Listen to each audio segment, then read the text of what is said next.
Hi guys, so welcome back to another episode. I'm Poratili Lituni and you guys are watching Talk with Ron.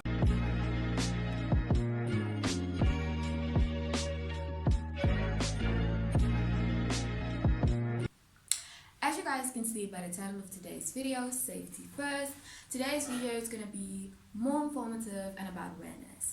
Now, for those who are not familiar of the term human trafficking, well, human trafficking involves the use of fraud, force, physical or emotional threats, as well as persuasion to obtain some type of labor. So, long story short, it's a form of free slavery.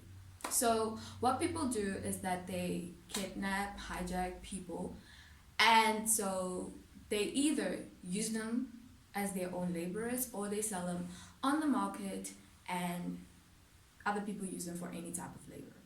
So, why this is such a huge deal towards me is because human trafficking affects a lot of people, affects men, women, children, and all that. But mainly, the main target, based on research, it mainly is targeted to children and teenagers. So why is this so? Well, teenagers are seen to be worth more, their labor is seen to be worth more, and we're an easy target.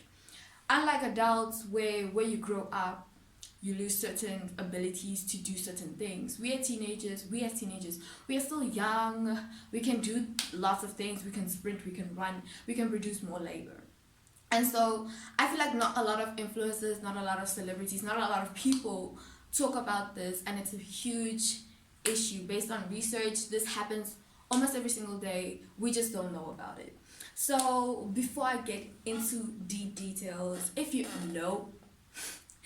know anybody who doesn't know what human trafficking is, or if you know anybody that you want to tell about this, please hit that share button and hit that like button too. So now let's get into human trafficking. So there's many different ways. A lot of people, you guys basically know the basic way to human traffic someone, kidnap somebody.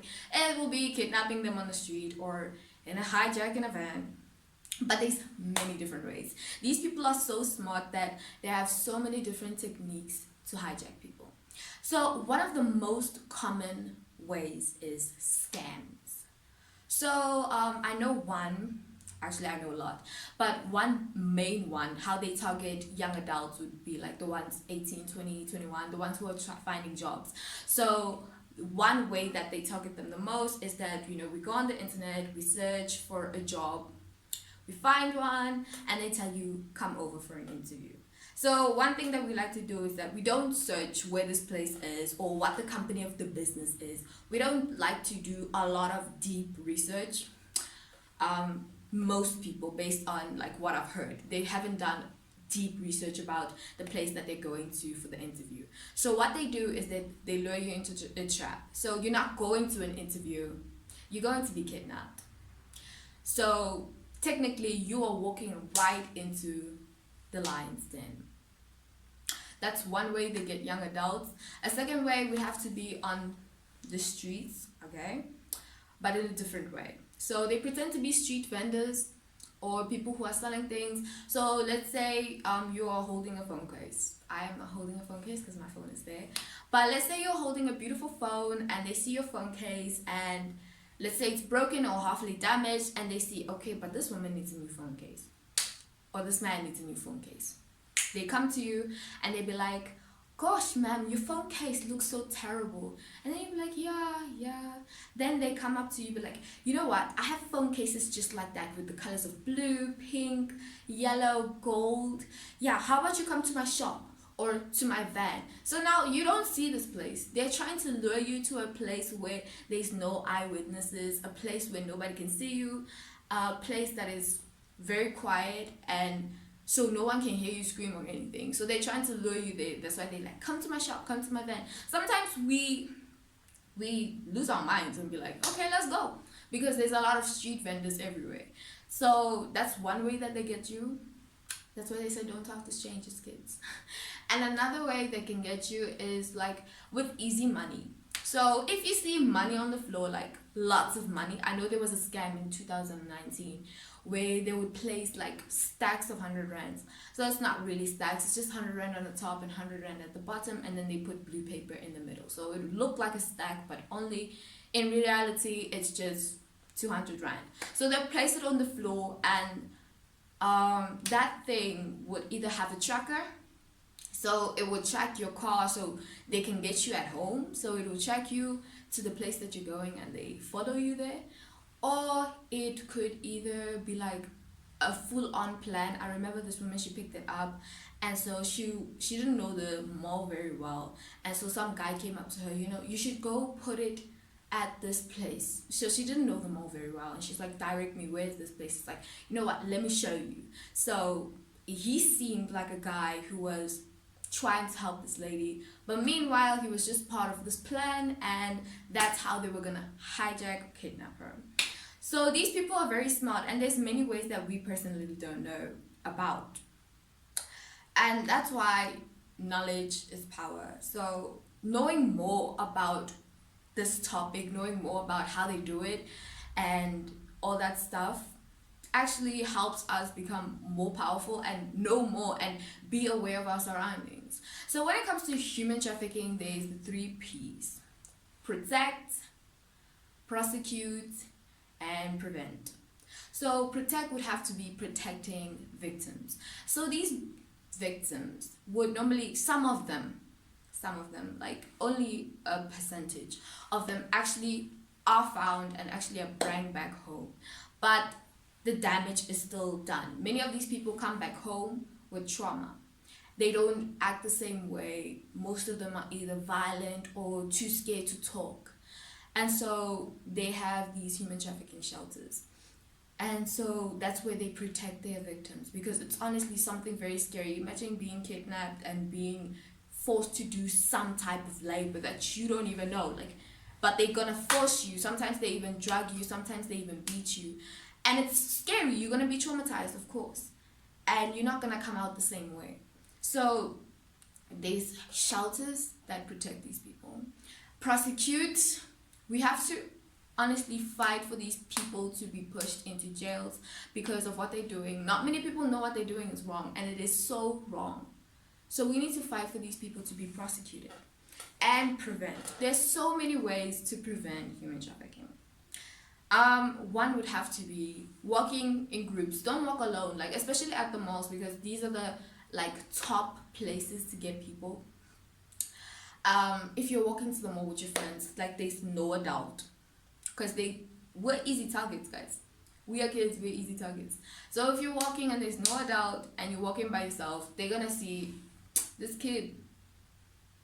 It's an easy 1.5 million. Yeah, that's how much you guys go as a human.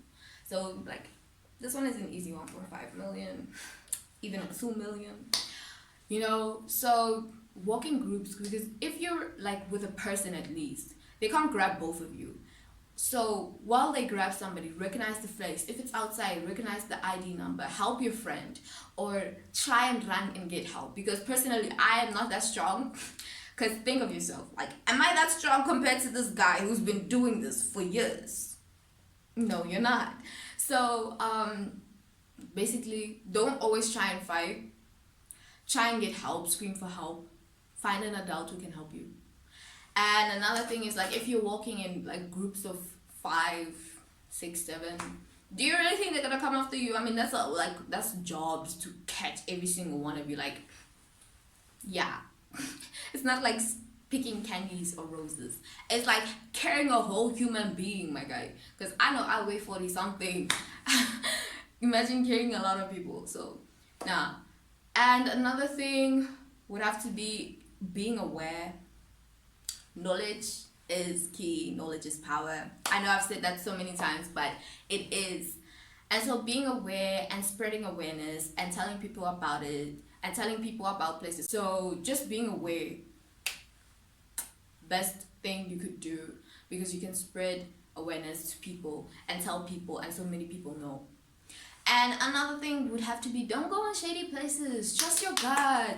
If your gut says don't go there, don't go there. And don't go to shady places. If you see that there's not a lot of people here, or if it's too dark there, or the people look sketchy. Sometimes judging a book by its cover is not that bad, but don't do that. But always trust your gut feeling. If your gut says don't go there, that place looks too scary, don't go there.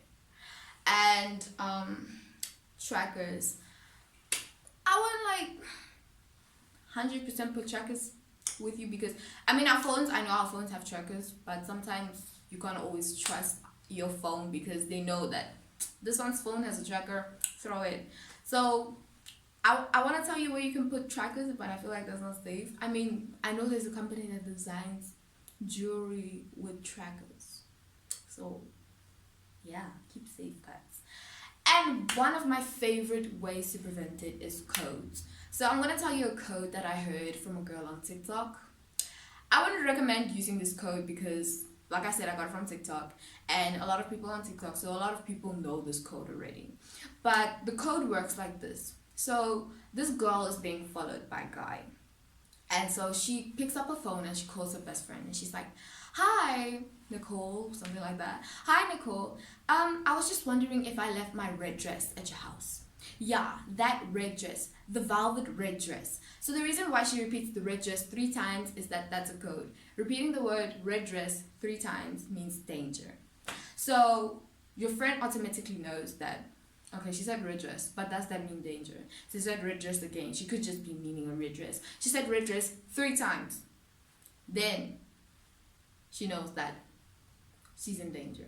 So what that friend does, your friend already knows that, okay, this girl, she's not right. Whatever she is, she's not okay. So what you say back, your friend doesn't say anything. What you say back is like, "Oh, you know what? How about you come here and give me my address? Yeah. I'm currently at, I don't know. I'm at Colonnade in front of Edgar's. Yeah, how about you come Colonnade in front of Edgar's." You give your address. So sometimes that will throw the human trafficker off track. They'll be like, "Okay, no, somebody's coming to fetch this lady. Then I might not have enough time, or this person might see me." So you are not seen as an easy target no more. You're just seen as, okay, I don't want to go there. And there's a lot of hand signs. Like if you are like allowed to take videos, because I know some of them make you take videos that other people are gonna see for you to be sold. I don't know it, so I'm not gonna do it, but there are hand signs that you can do that don't show that this is a hand sign for danger. Something like that. I'm not sure, don't copy that, just research it, because I've seen a lot of celebrities do it and a lot of celebrities talk about it. So those are that's technically the basis of what I wanted to talk about today, because I feel like not a lot of people know about this, and it's very scary and it's sad at the same time. So thank you guys for watching this video. Don't forget to hit that like button and comment down, because I got the suggestion from 2 friends of mine. Shout out to Vicky and Bianca, as well as the YouTube crew. Once again, they came up with this idea. And if you feel as if you want to hear me talk about something that you're going through, that not a lot of people know about, it can be awareness, it can be something that you're going through, comment it down below or hit me up on Instagram. Here's my Instagram. And talk to me, because I've gotten a lot of Instagram messages from a lot of people. I love you guys so much. Don't forget to hit that subscribe button in the face. And see you guys in another video.